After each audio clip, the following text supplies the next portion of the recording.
สำหรับเช้าวันนี้ก็มีบาส NBA แข่งขันกันทั้งหมด8คู่จริงๆมันมี7คู่นะครับแต่ก็มีทางด้านโกลเด้น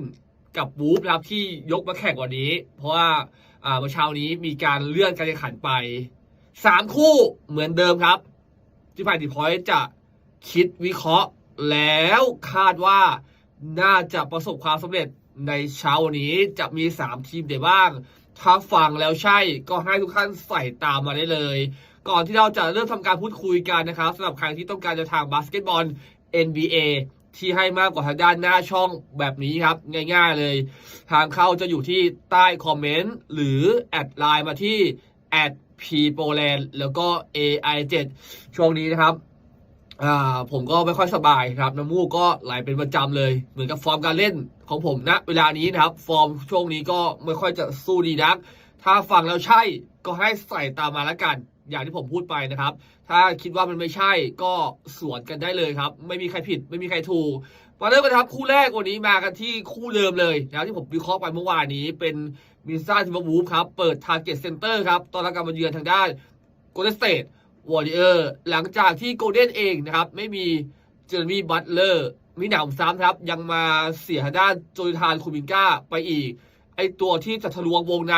ได้เข้าหาห่วงนะครับอย่างบัตเลอร์อย่างคูมินก้าเนี่ยมีอาการบาดเจ็บไปแล้วผมไปมองดูไอตัวที่จะได้ชนเข้าไปวางข้างในเนี่ยแทบจะไม่มีใครเลยนะครับนอกจากทางด้านดิอันโทนีเมลตันนะก็เป็นนักบาสที่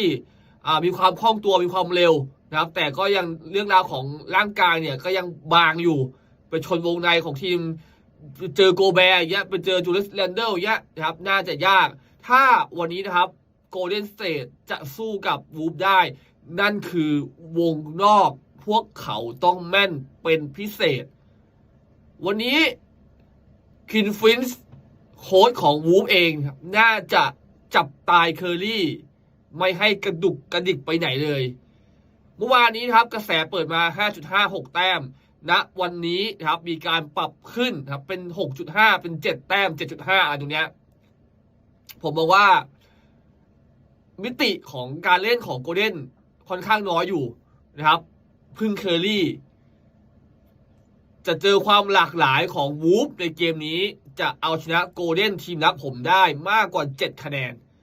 ตัวแรกนะครับให้มองมินนิสตาทิมเบอร์วูฟคู่ที่2ครับวิลโลกิบัควันนี้เปิดบ้านเจอกับทางด้านเดอะลัสแมวริกที่สุดช็อกนะครับเมื่อเช้านี้แพ้เลเกอร์ทั้งที่ตัวเองเนี่ยกุมความได้เปรียบอยู่นำห่างก็12 แต้มตอนแรกเนี่ยโดนนำกลับมาพลิกสถานการณ์ในควอเตอร์3และควอเตอร์4ครับก็แพ้เลเกอร์ไปซะอย่างนั้น116-110วันนี้นะครับมาเจอบัคที่ไม่มียานิสมีอาการบาดเจ็บไปอีกบัคในยามที่ไม่มียานิสก็เหมือนทีมที่ลุ้นหวยดับแต่วันนี้นะครับบัคเนี่ยเปิดใส่ทางด้านเดอะมาริก 1.5 ต่างฝ่ายต่างไม่มีสตาร์ด้วยกันทั้งคู่เกมนี้ไผ่ทีพอยต์เลยมองว่า220ที่เปิดมาในวันนี้ครับให้ไปมองต่ำดีกว่าไม่น่าจะเกิน220แต้มและปิดท้ายที่ OKC ครับวันนี้เปิดบ้านเจอกับโตลอนโตแรปเตอร์คู่นี้นะครับน้ำมันเชี่ยวนะครับอย่าเอาเรือไปขวางแรปเตอร์วันนี้อาจจะดูเป็นรองในทุกมิติแต่ฟอร์มการเล่นในช่วงที่ผ่านมา3เกมหลังสุดชนะรวด 11.5 12 แต้มที่ OKC ตั้งใส่แรปเตอร์เชื่อว่าแรปเตอร์จะสู้กับ OKC ได้อย่างสนุกอย่างแน่นอนไม่น่าจะแพ้เกิน 12-13 แต้มครับมาครับบาส NBA เช้านี้ที่น่าจะทำกำไรให้ใครที่ตามผมได้